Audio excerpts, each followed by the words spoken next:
Yes, Kenya. Tamu sana, yes, tamu sana. Denis Itumbi has dropped another bombshell today, 5th of June 2021. Denis Itumbi, through his Facebook account, has made it very clear that there are plans emanating from State House to oust Justine Muturi as the Speaker of the National Assembly, and that ODM party and NASA have been tasked by the responsibility of finding another speaker. We all know, and it's widely believed, that Justine Muturi is a very close ally of the president. And we also know that the coronation of Justine Muturi, it was widely believed, and maybe it might be true, that in one way or the other, it might have had the blessings of the president. And then now, how comes that State House again is now planning to host Justine Muturi? So if that post is really true as put, or rather as put by Denis Itumbi, then we are going to analyze into details and see exactly what is happening behind the scenes. Why is it that the State House sanctioned the coronation of Justine Muturi, and then all of a sudden again they want to host him as the Speaker of the National Assembly? That's a contradiction. So that's what I want us to analyze properly in this video today, in order to see what is really happening. So before we delve into that, let me just read for you what Denis Itumbi posted today, 5th June. Let me read for you what he posted. The prefecture and State House begin behind the scene plan to host National Assembly Speaker Justine Muturi. ODM and former NASA asked to shop for a speaker. To remove a speaker, you need 2/3 of the members of parliament. So this is Denis Itumbi just saying that from their intelligence bureau, they have realized that there are plans to remove Justine Muturi, and that the plans are coming from State House. Let me read it again, kindly, please. NHB alert. The prefecture and State House begin behind the scene plan to host National Assembly Speaker Justine Muturi. ODM and former NASA asked to show for a speaker. To remove a speaker, you need 2/3 of the members of parliament. That's what it says. So folks, before we dig into details into that, it's important we first check into the political background of Justine Muturi. Who is Justine Muturi? We know that I've done a lot of research on this, and Justine Muturi first came into parliament through a by-election in 1999. He first came into parliament, or rather to parliament, in 1999 through a by-election. He ran on a Kano ticket. And then in 2002, he won a re-election again on a Kano ticket. So that can just tell you how close he is to the president. Uhuru was in Kano that time. So his relationship with Uhuru never started today, but sometimes back as 1999. Then in 2007, he lost a re-election. He lost an election to Lenny Kivuti in 2007. And then in 2013 again,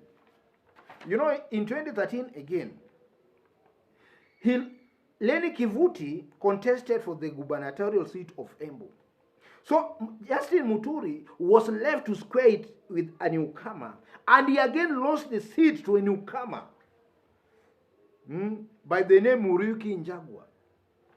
So Justine Muturi has lost 2 consecutive elections, in 2007 and in 2013, consecutively.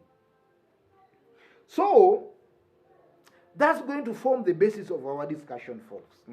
Not really the basis, but we want to look into details, whether it's somehow tied to what Denis Itumbi has posted. So that's the background of this man politically. So if you look at everything keenly,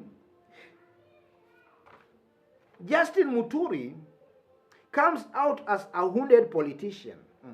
A politician who is not very, very popular on the ground. A politician losing 2 consecutive elections, that is a politician who is most likely done. So by Denis Itumbi posting what he posted today, there are 5 things that emerges. 5 things clearly comes out. The first thing that comes out, ladies and gentlemen, if what Denis Itumbi posted is true, is that the deep state might have realized that Justine Muturi can't sell. He can't sell even in his own Embu County. He cannot sell because he comes from Embu County, Mbeere North constituency. He can't sell in Embu County, leave alone Mount Kenya East, or leave alone Mount Kenya in general. He can't sell in his own Embu County, and even in his own constituency, Mbeere North. So the deep state might have realized that after the coronation of Justine Muturi, they thought that that could endear the people to the side, to Justine Muturi's side, or even to the president's side. But the deep state might have just realized that that's not true. Because we all know that Justine Muturi's constituency, Mbeere North constituency, and Runyenje's constituency, these are neighboring constituencies.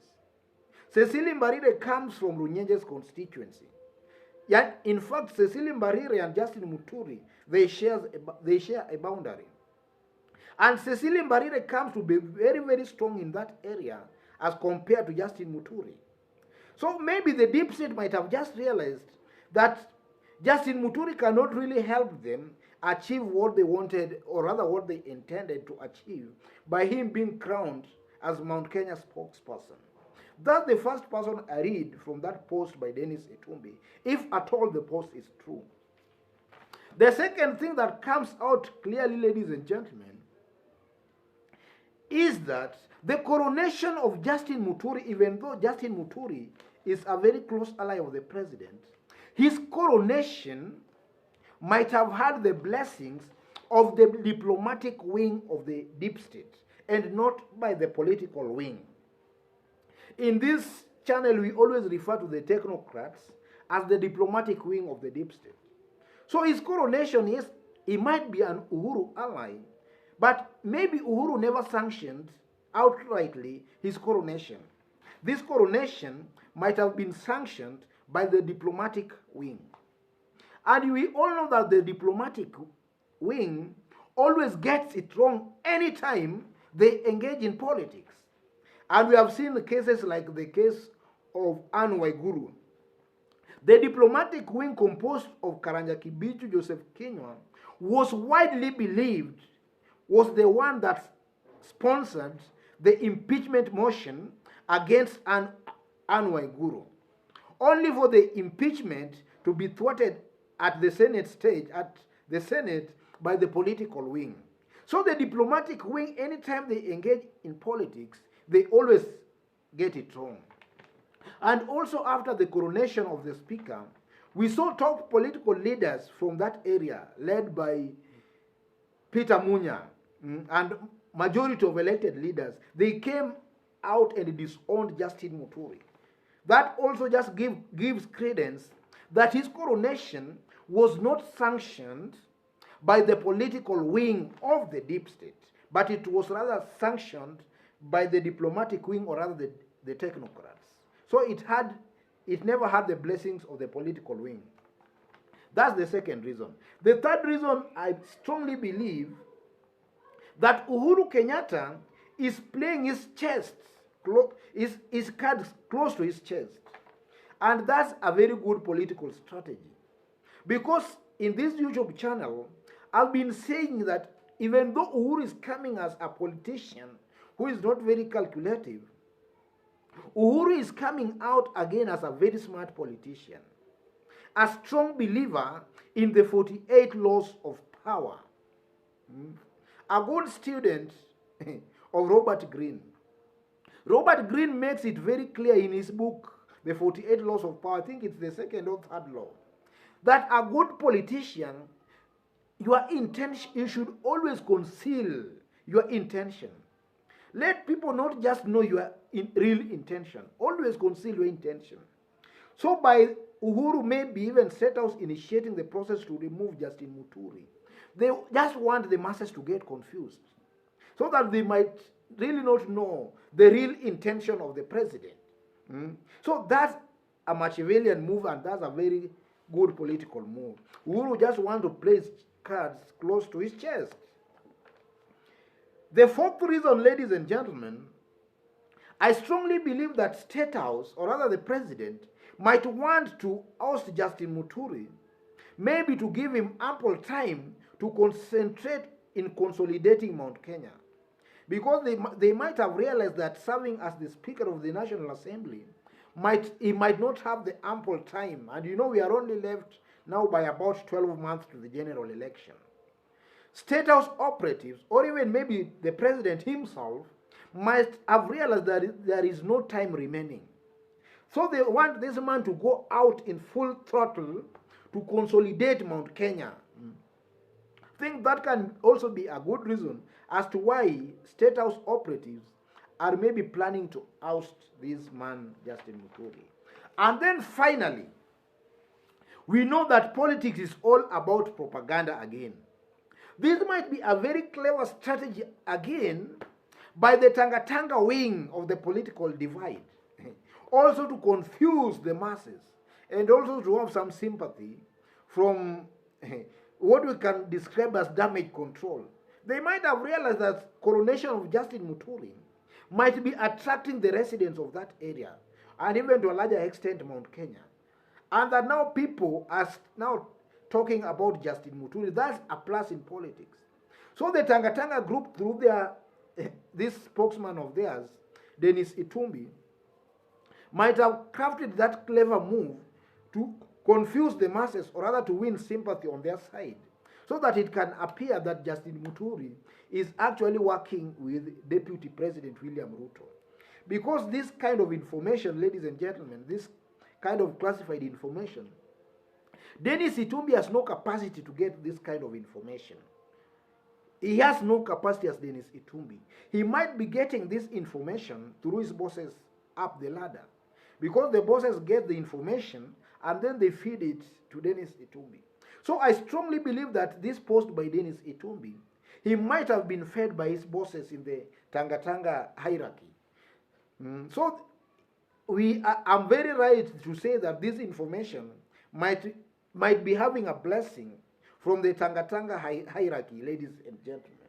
So they want maybe to send a message to confuse the masses, or even to get some sympathy votes from that region to their side.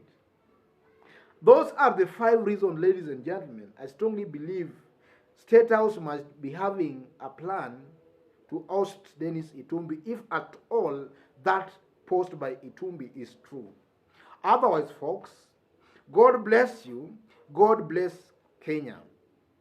And before I forget, YouTube, or rather Google AdSense has recognized us today. They have sent us a letter. This letter has a pin that we shall use to access our Google AdSense account on YouTube. So it simply means that we are now starting this journey of YouTube properly now. And in the coming weeks, you are going to see some major changes in this YouTube channel. First, we are working on an elaborate plan on our studio, because most of you have been complaining about this studio. And I also know it has some problems.